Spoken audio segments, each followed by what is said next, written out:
All right, Alexander, let's talk about the regime change that took place in Nepal a couple of days ago. And in my opinion, it is a regime change. Actually, I don't think there's anyone that believes this was not a regime change. The Gen Z regime change of the government in Nepal.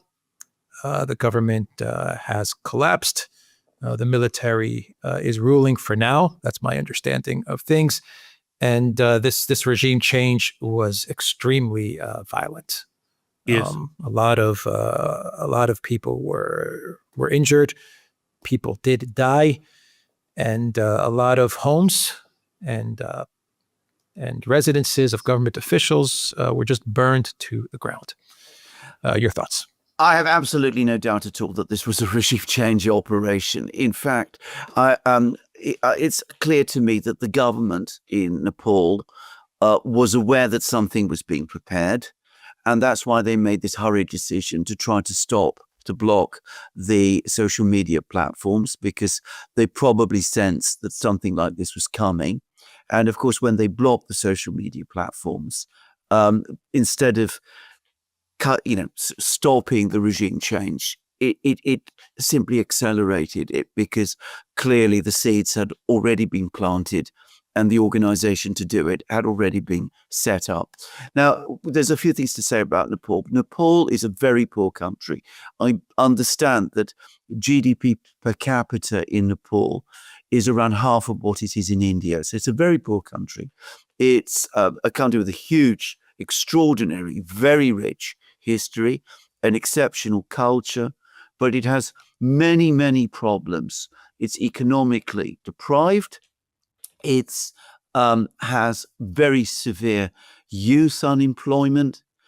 There are extreme problems of corruption, and the economy itself has been stagnant. So there are lots of conditions within Nepal that would make a government unpopular.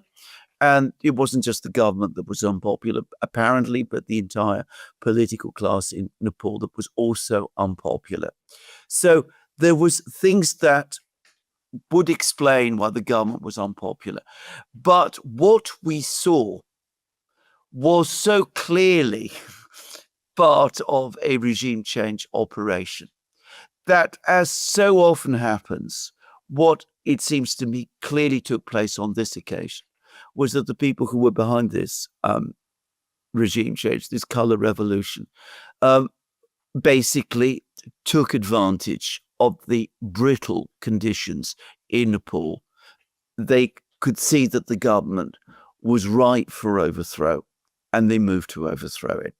And I've no doubt that that was what happened.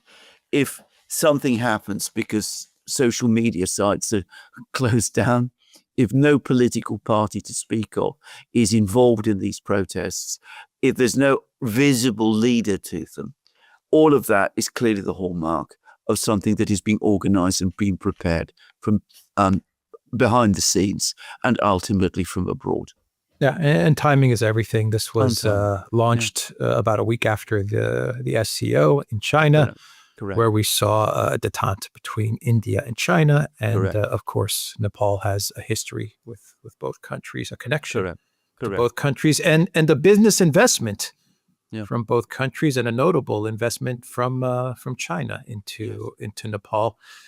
The message from the United States is what to India, and what is it to China with this regime change? I mean, that there's an obvious strategy and message.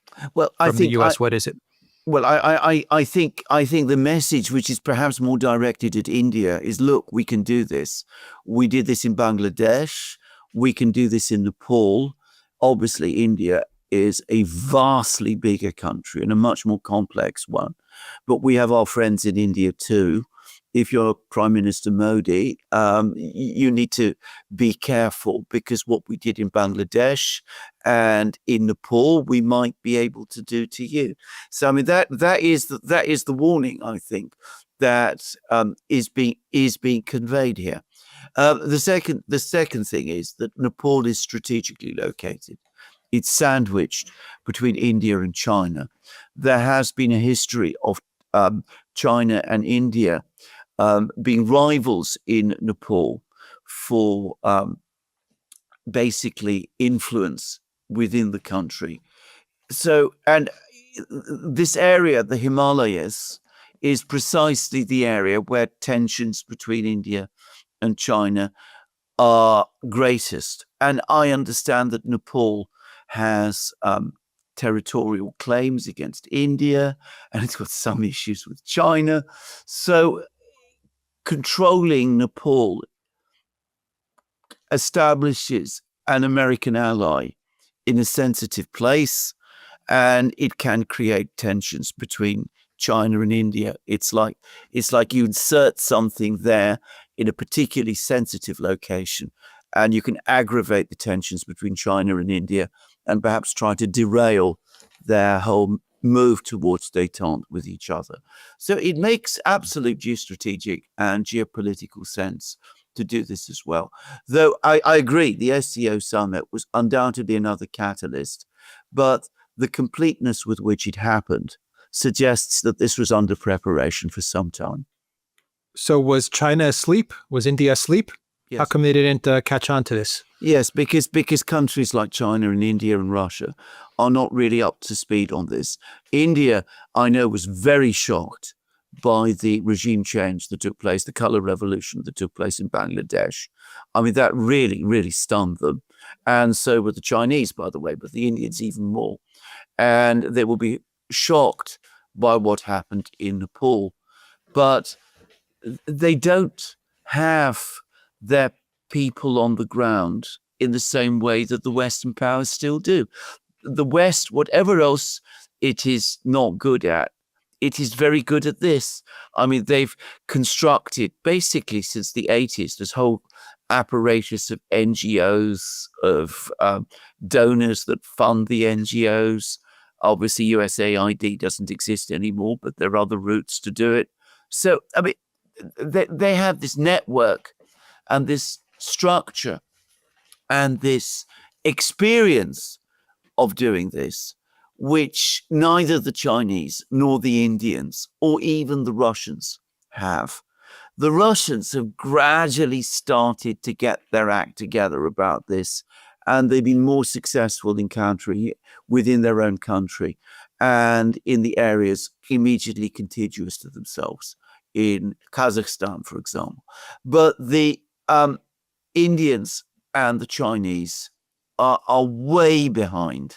And they just, I mean, I don't think they really had much sense that this was coming or really knew what to do. So, well, what do they do now? Well, the first thing they should do, the first thing they need to do. Just real quick, Modi and Trump on the same day of the regime change, they exchanged messages on Truth Social saying that they're ready to negotiate, or they're going to continue the negotiating process with trade, which was interesting timing of those messages as well. Yes, it was interesting. I mean, it may, as I said, which it reinforces my own sense that this is probably in part intended to send a message to Modi. But what the Indians and the Chinese need to do is they need to speak to each other. I mean, they need to make absolutely sure that whatever happens in Nepal from this point on, the Chinese and the Indians are not going to let it spoil the progress towards improving their relations.